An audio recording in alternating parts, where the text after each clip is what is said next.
میں کہہ رہا ہوں مسئلہ یہ ہے، عشاء کی نماز قضا ہو گئی۔ قضا پڑھنے کے لیے آپ کو کرنا کیا ہے؟ 17 رکعت پوری قضا نہیں پڑھیں گے آپ۔ اب وہ مسئلہ میں بہت باریکی سے بتا رہا ہوں، میرے ٹاپک سے ریلیٹڈ ہے، اس لیے عشاء کی نماز تمہاری چھوٹ گئی، عشاء کی نماز چھوٹ گئی، قضا ہو گئی، یہ گناہ ہے، اور لوگوں کے سامنے آ کر کے بتا کر کے اس کی قضا پڑھو گے تو اظہار گناہ۔ تم نے سب کو بتایا کہ میری نماز چھوٹی تھی، تو گناہ کرنا ایک الگ مسئلہ ہے اور گناہ کا اظہار کرنا اور بڑا گناہ ہے۔ تم اگر قضا کر رہے ہو تو چھپ کر کے، ہاں اپنی نفل نمازوں کے درمیان، سنت نمازوں کے درمیان اگر قضا پڑھ رہے ہو تو کوئی حرج نہیں، پڑھ سکتے ہو۔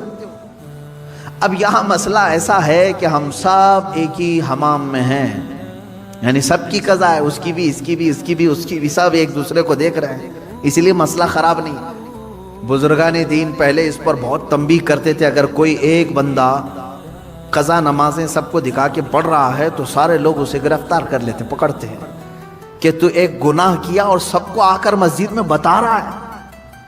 تو یہ پہلے کا یعنی ان بزرگوں کا ایک تقوی تھا، لیکن آج بھی میں کہہ رہا ہوں مسئلہ یہ ہے، عشاء کی نماز قضا ہو گئی۔ قضا پڑھنے کے لیے آپ کو کرنا کیا ہے؟ 17 رکعت پوری قضا نہیں پڑھیں گے آپ، 4 فرض اور 3 وتر۔ مسئلہ تو یہی ہے نا۔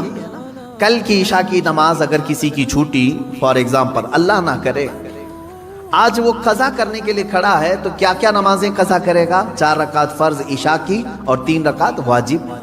یہ 2 نمازیں قضا ہوتی ہیں عشاء میں، یعنی کل 7 رکعت۔ وتر کی نماز جب پڑھتے ہیں تو آپ کو یہ بھی معلوم ہے تیسری رکعت میں کیا کرنا رہتا ہے؟ دعائے قنوت۔ حنفی جتنے بھی ہیں پیروکار ان کو معلوم ہے، تیسری رکعت میں جب ہم کھڑے ہوتے ہیں سورہ فاتحہ اور سورہ پڑھنے کے بعد ہاتھ چھوڑ کر پھر دوبارہ تکبیر باندھتے ہیں اور دعائے قنوت پڑھتے ہیں، ہے نا؟ آج بھی عشاء کی نماز پڑھیں آپ تو پڑھے ہوں گے نا دعائے قنوت۔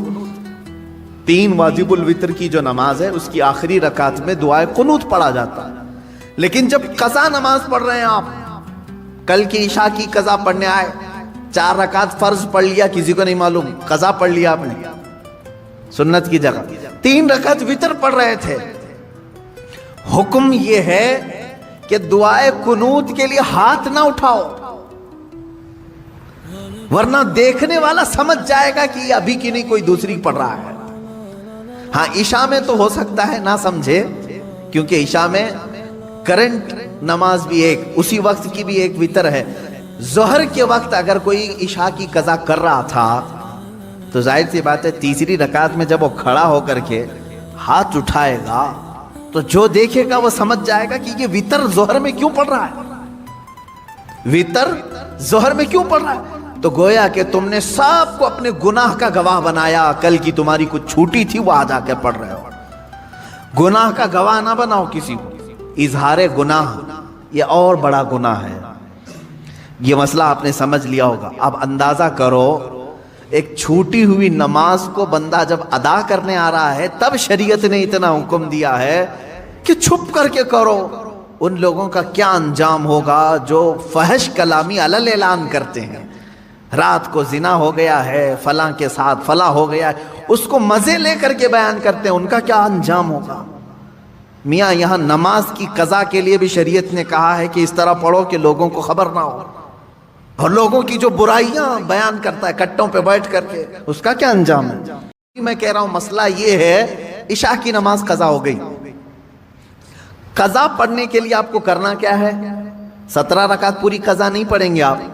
اب وہ مسئلہ میں بہت باریکی سے بتا رہا ہوں، میرے ٹاپک سے ریلیٹڈ ہے، اس لیے عشاء کی نماز تمہاری چھوٹ گئی، عشاء کی نماز چھوٹ گئی، قضا ہو گئی، یہ گناہ ہے، اور لوگوں کے سامنے آ کر کے بتا کر کے اس کی قضا پڑھو گے تو اظہار گناہ۔ تم نے سب کو بتایا کہ میری نماز چھوٹی تھی، تو گناہ کرنا ایک الگ مسئلہ ہے اور گناہ کا اظہار کرنا اور بڑا گناہ ہے۔ تم اگر قضا کر رہے ہو تو چھپ کر کے، ہاں اپنی نفل نمازوں کے درمیان، سنت نمازوں کے درمیان اگر قضا پڑھ رہے ہو تو کوئی حرج نہیں، پڑھ سکتے ہو۔ اب یہاں مسئلہ ایسا ہے کہ ہم سب ایک ہی حمام میں ہیں، یعنی سب کی قضا ہے، اس کی بھی، اس کی بھی، اس کی بھی، اس کی بھی، سب ایک دوسرے کو دیکھ رہے ہیں، اس لیے مسئلہ خراب نہیں۔ بزرگان دین پہلے اس پر بہت تنبیہ کرتے تھے، اگر کوئی ایک بندہ قضا نمازیں سب کو دکھا کے پڑھ رہا ہے تو سارے لوگ اسے گرفتار کر لیتے، پکڑتے ہیں کہ تو ایک گناہ کیا اور سب کو آ کر مسجد میں بتا رہا ہے۔ تو یہ پہلے کا یعنی ان بزرگوں کا ایک تقوی تھا۔ لیکن آج بھی میں کہہ رہا ہوں مسئلہ یہ ہے، عشاء کی نماز قضا ہو گئی، قضا پڑھنے کے لیے آپ کو کرنا کیا ہے؟ 17 رکعت پوری قضا نہیں پڑھیں گے آپ، 4 فرض اور 3 وتر۔ مسئلہ تو یہی ہے نا۔ کل کی عشاء کی نماز اگر کسی کی چھوٹی، فار ایگزامپل اللہ نہ کرے، آج وہ قضا کرنے کے لیے کھڑا ہے تو کیا کیا نمازیں قضا کرے گا؟ 4 رکعت فرض عشاء کی اور 3 رکعت واجب۔ یہ 2 نمازیں قضا ہوتی ہیں عشاء میں، یعنی کل 7 رکعت۔ وتر کی نماز جب پڑھتے ہیں تو آپ کو یہ بھی معلوم ہے تیسری رکعت میں کیا کرنا رہتا ہے؟ دعائے قنوت۔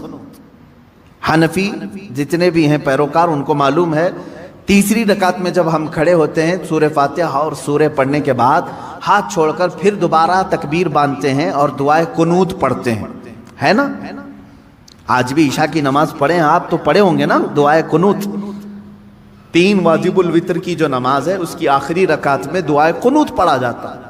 لیکن جب قضا نماز پڑھ رہے ہیں آپ، کل کی عشاء کی قضا پڑھنے آئے، 4 رکعت فرض پڑھ لیا، کسی کو نہیں معلوم قضا پڑھ لیا آپ نے سنت کی جگہ، 3 رکعت وتر پڑھ رہے تھے۔